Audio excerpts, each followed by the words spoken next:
Shami was a family man, pure and simple. He was a central point of our family unit, a rock to his 4 brothers and sisters. The eldest son to a mother who loved him dearly.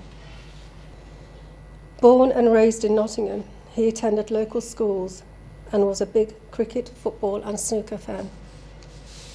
He even helped my dad build a snooker table in the attic, which became a focal point for family gatherings.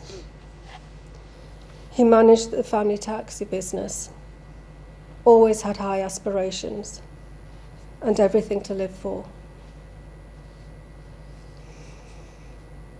He was an outgoing, kind, protective, and the life and soul of every celebration, a charming personality.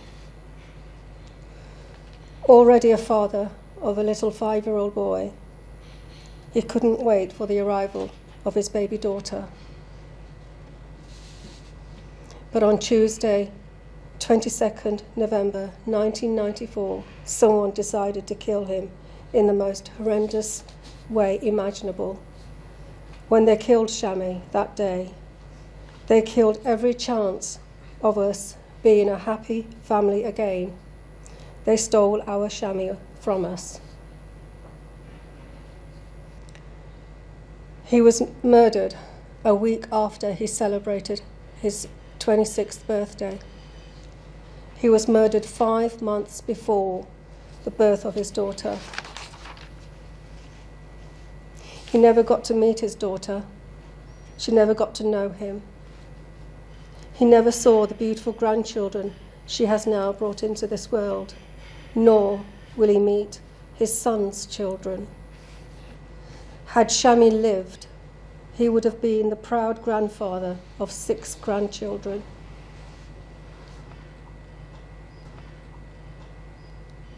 People ask us, how do we feel? Well, it feels as though we are the ones serving the life sentence. We are the ones doing the time.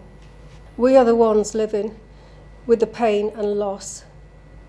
Inside, we are broken. We as a family still remember the moment when police officers broke the news to us that our brother, Shami, had been murdered. Even after the passing of 30 years, the feelings are still raw. Our mother never recovered from his loss.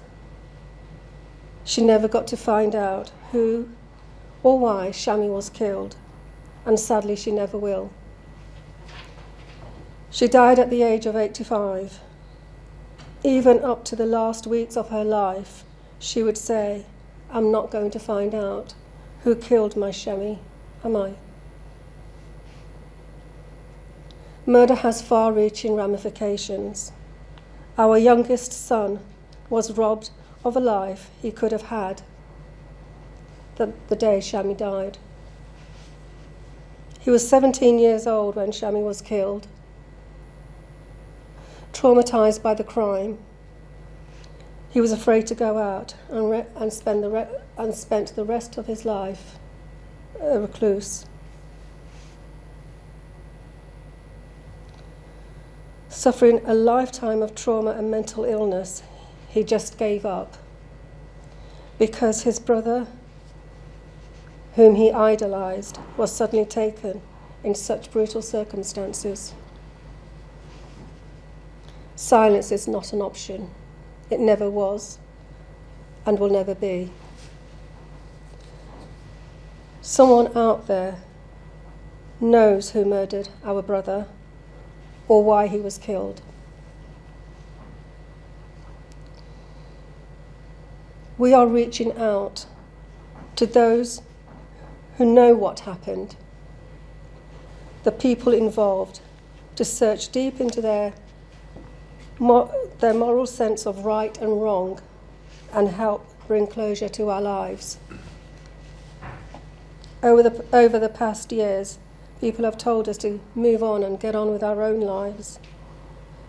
But my question is this: how does one move on when you don't have closure? We can't and we won't move on until we know the truth. We know that closure won't bring Shami back. We need answers. We want justice. We want to know why someone would kill such a loving family man and rob his daughter, son, grandchildren of ever knowing him. We owe it to them. We want to say to the community, please, it's never too late to come forward. It's never too late to make a difference to a family tortured with the pain of such a heinous crime. Our parents never got the closure that they deserved. Please, let us finally understand what happened. Please, end our agony, for there is no peace without justice. Thank you.